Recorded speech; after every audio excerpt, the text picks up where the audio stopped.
नमस्कार दोस्तों।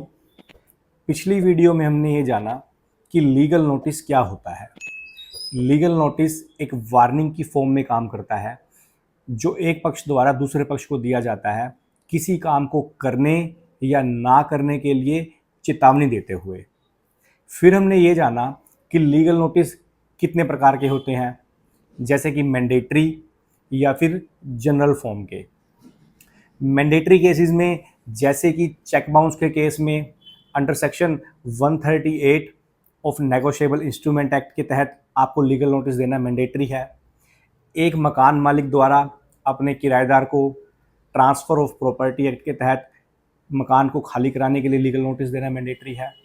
वहीं बाकी अन्य केसेस में जनरल केसेस हैं, पति पत्नी के द्वारा एक दूसरे को नोटिस भेजा जाना, या फिर सूट फॉर रिकवरी केसेस में ये कुछ जनरल टाइप के नोटिस हैं। अगर आप दे देंगे तो अच्छा रहेगा सेफ्टी पर्पज़ के लिए, नहीं देंगे तो भी डायरेक्ट आप केस कोर्ट में फाइल कर सकते हैं।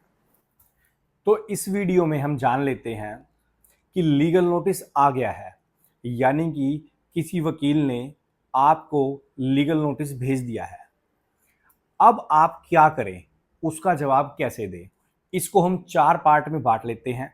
नंबर 1, लीगल नोटिस आ गया है, जवाब कैसे दें। पॉइंट नंबर 2, लीगल नोटिस का जवाब कब दें। देखिए दोस्तों, जब भी आपको कोई लीगल नोटिस मिलता है तो उसमें उसका जवाब देने की समय अवधि दी हुई होती है कि आपने इस लीगल नोटिस का रिप्लाई 15 दिन के अंदर अंदर करना है, या 7 दिन के अंदर करना है, या 30 दिन के अंदर करना है। सामने वाला वकील आपको लीगल नोटिस में ये बता के भेजता है। आप कोशिश कीजिए कि जब भी आपको कोई लीगल नोटिस मिलता है तो आप उसका रिप्लाई उसी समय सीमा अवधि के अंदर ही दे दें। लेकिन मैं यहाँ पर आपको एक बात और बताना चाहूँगा कि फर्स्ट पॉइंट के हिसाब से आपने जानकारी इकट्ठी करनी है। सबसे पहले मान लीजिए आपने जानकारी इकट्ठी करी लेकिन पर्याप्त जानकारी इकट्ठी आप नहीं कर पाए, आपके पास नोटिस का रिप्लाई करने के लिए पर्याप्त जानकारी है ही नहीं और समय अवधि आपकी बीत गई, तो आप समय अवधि बीत जाने के बाद भी अपने नोटिस का रिप्लाई कर सकते हैं। 1 दिन, 2 दिन, 3 दिन, लेकिन बहुत ज़्यादा देरी आप इसके अंदर ना करें। एक बात और विशेष रूप से ध्यान दें, मान लीजिए आपके पास पर्याप्त जानकारी इकट्ठी हो ही नहीं पाई, तो आप किसी भी सूरत में अपने लीगल नोटिस का रिप्लाई ना दें, क्योंकि अगर आप अधूरी जानकारी के अभाव में सामने वाले को लीगल नोटिस का रिप्लाई करेंगे तो कल को अगर सामने वाली पार्टी आपके ऊपर कोर्ट में लीगल कार्यवाही करती है, यानी कि केस फाइल कर देती है, तो आप अधूरी जानकारी के अभाव में जो आपने रिप्लाई दिए हैं, लेकिन बाद में जब आप कोर्ट में अपने बचाव में पक्ष प्रस्तुत करेंगे, पेश करेंगे, तो आपके हार जाने की संभावनाएं ज़्यादा होंगी। इससे अच्छा होगा कि आप लीगल नोटिस का रिप्लाई ही ना करें। पॉइंट नंबर 3, लीगल नोटिस का रिप्लाई खुद से दे दें या फिर वकील के द्वारा दें। देखिए दोस्तों, कई बार क्या होता है कि जनरल टाइप के लीगल नोटिस आपको दिए जाते हैं, तो आप क्या करते हैं, अपना वकील खुद बन के उन लीगल नोटिस के रिप्लाई सामने वाले को खुद ही तैयार करके दे देते हैं। देखिए, वैसे तो ऐसा करना कोई गलत बात नहीं है कि आप अपने वकील खुद ही बन जाते हैं, तो क्योंकि हम लोग जो वकील हैं वो आपका पक्ष प्रस्तुत करने के लिए कोर्ट में आपके लिए लड़ने के लिए हम तैयार हैं। हम ये काम करने के लिए हमारे को डिग्री मिली हुई है। लेकिन होता क्या है कि जानकारी भी हमें आप लोगों से ही लेनी है। हम सिर्फ उसे कानून के धागे में पिरोकर, कानून की जो सेक्शंस हैं, धाराओं में पिरोकर हम उसे जज साहब के आगे कोर्ट में पेश करते हैं। लेकिन आप खुद ही अपने वकील बन जाते हैं और कई बार आप क्या करते हैं, कमियां छोड़ जाते हैं।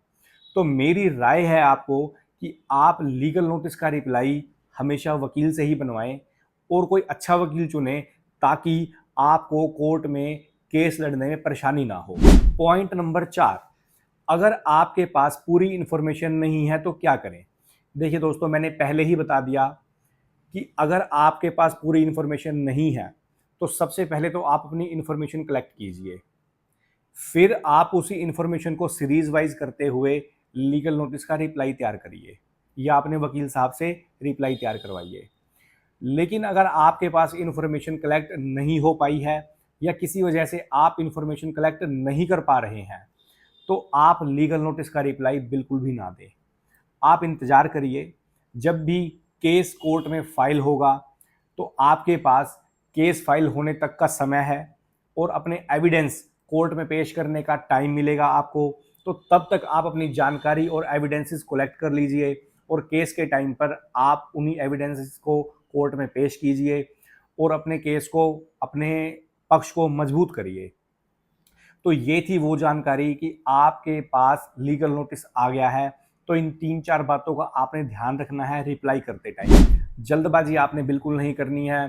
कहीं ऐसा ना हो कि जल्दबाजी में आपने लीगल नोटिस का रिप्लाई तैयार कर दिया, लेकिन आपने कुछ जो फैक्ट्स हैं, कुछ जो तथ्य हैं वो अधूरे छोड़ दिए। उन अधूरे फैक्ट्स के चलते आपका जो केस है वो कमज़ोर पड़ जाएगा। तो आप कोशिश कीजिए, प्रॉपर जानकारी आपके पास होनी चाहिए, प्रॉपर एविडेंस आपके पास होने चाहिए, तभी आप लीगल नोटिस का रिप्लाई करिए। आपको बिल्कुल भी डरना नहीं है, कोई आपका कुछ बिगाड़ नहीं पाएगा अगर आपके पास में सारी जानकारी होगी तो।